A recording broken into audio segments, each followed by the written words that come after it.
अपने जीवन का एक उद्देश्य होने से, अपने जीवन में क्या करना है, ये भजन स्मरण थोड़ी देर के लिए करना है, उससे नहीं मिटता है। जीवन भर का ही एक उद्देश्य हो जाएगा, दुनिया चाहे कुछ भी करो, हमें तो भजन ही करना है। एक ही काम हमें तो करना है, तेरे भावे जो करो भलो बुरो संसार, नारायण को बैठ के अपनो भवन बुहा। राम राम राम। साधक में प्रायः अपनी रुचि की पूजा की प्रवृत्ति ही होती है। सामान्य साधक में प्रवृत्ति होती है, अपनी रुचि की ही पूजा होती है, रुचि को लेकर प्रवृत्ति होती है। और वहाँ भी पूजन अपनी रुचि की प्रधानता से ही होती है। तो अपनी रुचि की प्रधानता न हो और भगवान की पूजन हो, ऐसी बात बहुत कम साधकों में होती है। अपने रुचि की परवाह न होकर केवल भगवान का पूजन हो। तो इसमें एक स्थूल बात तो ये है सुधार के लिए कि भगवान को तो अपनी रुचि के अनुसार सजावें, अपनी रुचि के अनुसार, और अपने को भगवान की रुचि के अनुसार सजावें, तो फिर ठीक हो जाएगा। हाँ, तो हम अपनी रुचि के अनुसार तो भगवान का श्रृंगार करें, जैसे साकार मूर्ति का पूजन करें तो हमारे जो गहना बढ़िया लगे, हमें जो कपड़ा बढ़िया लगे, हमें जो अतर फुलेल तेल अच्छा लगे, हमें जो पुष्प अच्छे लगे, हमें जो जो श्रृंगार अच्छा लगे, वो श्रृंगार तो सबका सब भगवान पर करें हम। तो हमारी रुचि का ही वहाँ पूजन होगा, रुचि के अनुसार ही जो जो हमारी रुचि हो वही रुचि के अनुसार श्रृंगार करें भगवान का। तो हमारी अपनी रुचि के अनुसार भगवान को सजावें और हम भगवान की रुचि के अनुसार बने। इसका मतलब है जैसे भगवान ने कहा है देवी संपत्ति कहा है लानी चाहिए, आसु संपत्ति हटानी चाहिए, भगवान का इशारा क्या है, शास्त्र में कहना क्या है, आज्ञा क्या है, प्रसन्नता किस बात को लेकर के है, तो भगवान के रुचि के अनुसार हम बने। ये खास प्रेम की बात है। जो रास है गोपियों का, वो रास का अर्थ यही है।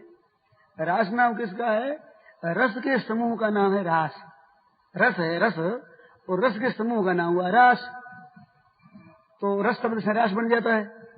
तो रस क्या है? रस है प्रेम का। और प्रेम का रस वो क्या होता है? वो होता है तत्सुखे सुखित्व में। हम लोगों में विचार कर देखे तो ये बात अनुभव में आती है कि अपने जब इंद्रियों के अनुकूल, मन के अनुकूल जब पदार्थ मिलते हैं तो हम राजी होते हैं। अच्छा, हम अपने मन के अनुकूल पदार्थ मिलने से राजी होते हैं तो इसमें रस प्रतीत होता है। ये रस कभी नहीं है, रसाभास है। ये रस का आभास है, रसवत प्रतीति है, इसमें रस नहीं है। इसमें अगर रस होता तो संसार में रस होता, संसार नीरस होता ही नहीं। तो इसमें रस नहीं है। तो रस किस में है? कि रस किस में है? कि दूसरे के हित में है। परंतु इसकी पहचान किसको होगी? कि जिसके द्वारा दूसरों का हित होना शुरू हो जाए और उस हित करने में, सेवा करने में सुख की अनुभूति होने लग जाए और उस अनुभूति को वो ध्यान देकर देखे, आदर कर ले, तब प्रतीत होगा।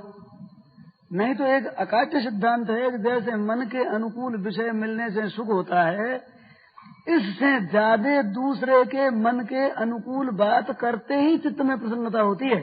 अरे हरेक को होती ही है, निसंदिग्ध बात है। किसी संत के अनुकूल हो गए प्रसन्नता हो जाएगी। बच्चे को भी राजी किया, बच्चे को भी आराम मिला तो माँ को आनंद आ जाएगा।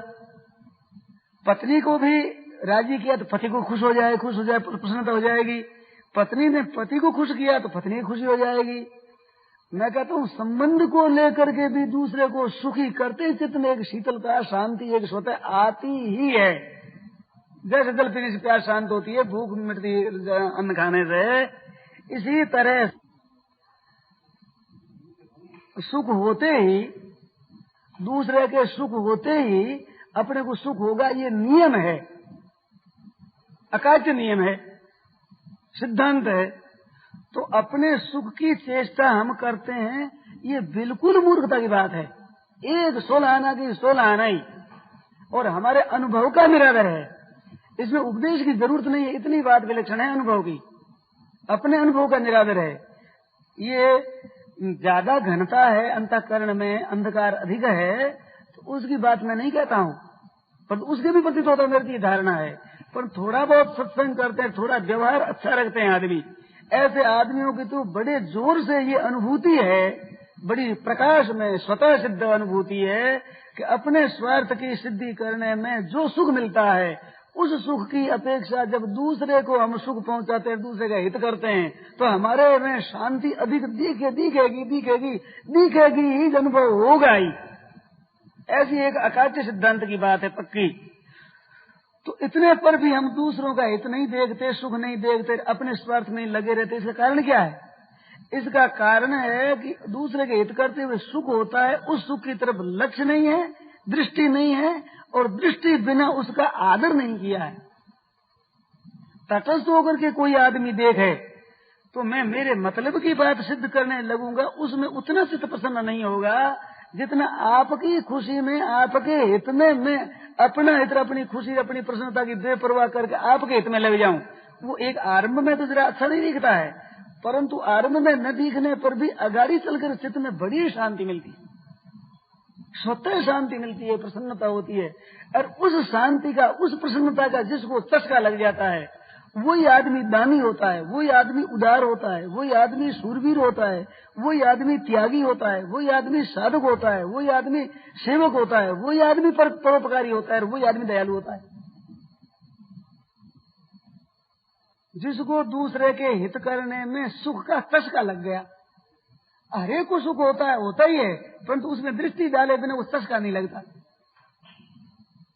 किस बात में सुख है इसको वो पहचानता नहीं, ख्याल नहीं है।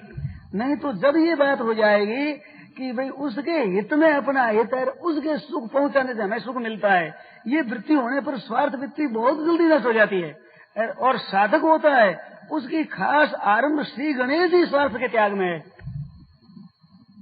चाहे ज्ञान योगी हो, चाहे भक्ति योगी हो, चाहे कर्मी योगी हो, चाहे अष्टांग योगी हो, अपने स्वार्थ की भावना जब तक भीतर बनी रहेगी तब तक बातें बढ़ा सकता है, व्याख्यान दे सकता है, और बढ़िया से बढ़िया मैं कहता हूँ वेदांत का पुस्तक लिख सकता है।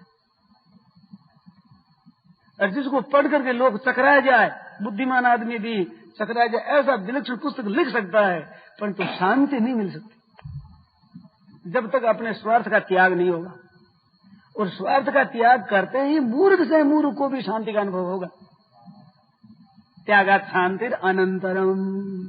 ग्रामीण आदमियों की प्रवृत्ति होती है, कुत्तों को रोटी डालो, हमारे से कुत्तों को रोटी डालो, अमुक जगह प्याऊ लगा दो, यहाँ मनुष्यों को जल का प्रबंध कर दो इनके लिए, ऐसा उनके होता है। कई गाँव में रहने वाले सूंठ, मिर्च, दालचीनी, पीपर, जावित्री, जायफल, ये चीजें रखते हैं।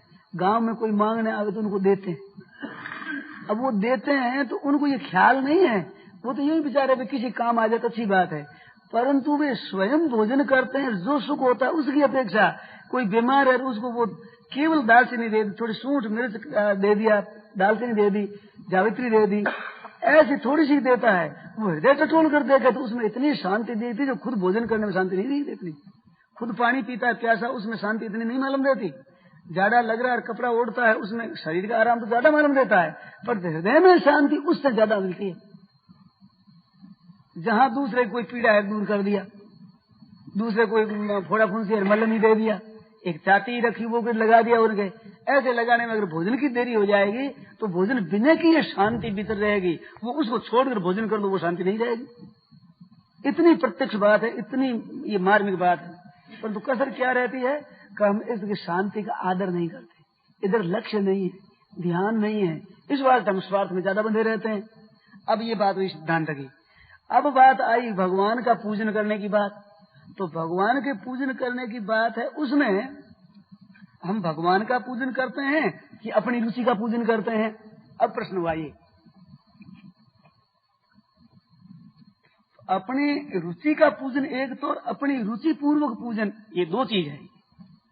अपनी रुचि का पूजन होगा जब तो भगवान के पूजन में विषय सेवन होगा, व्याख्यान में भी विषय सेवन होगा, सत्संग में विषय सेवन होगा। कब? कि केवल अपनी रुचि पूर्ति की इच्छा रहेगी, अपनी रुचि पूर्ति की इच्छा रहेगी तो व्याख्यान भले वैराग्य का व्याख्यान हो, चाहे कर्मयोग का हो, चाहे भक्ति का हो, चाहे ज्ञान योग का व्याख्यान हो, केवल रुचि पूर्ति करते हैं। तो भगवान का पूजन भी हम रुचि पूर्ति के लिए कर रहे हैं, तो तब तो हम कर रहे हैं विषय भोग, भगवान का पूजन नहीं कर रहे हैं। परंतु हम पूजन करते हैं अपनी रुचि से। परंतु रुचि से हमारा भाव क्या रहता है? भाव ये रहता है कि जैसे हमें पीला कपड़ा बढ़िया लगता है, अच्छा लगता है, तो भाई बढ़िया तो भगवान को चढ़ाना चाहिए, वो है हमारी रुचि। परंतु वो रुचि नहीं, रुचि का त्याग है। ऐसे साधुओं को भोजन कराना है, कौन सा कराना कि ये भोजन हमें अच्छा लगता है, और साधुओं को साधुता से विरुद्ध नहीं है। ब्राह्मण भोजन देना है तो ब्राह्मणों को भोजन कौन सा बनाना है कि भोजन हमें ये अच्छा लगता है, ये भोजन हम बनावे, ये है हमारी रुचि।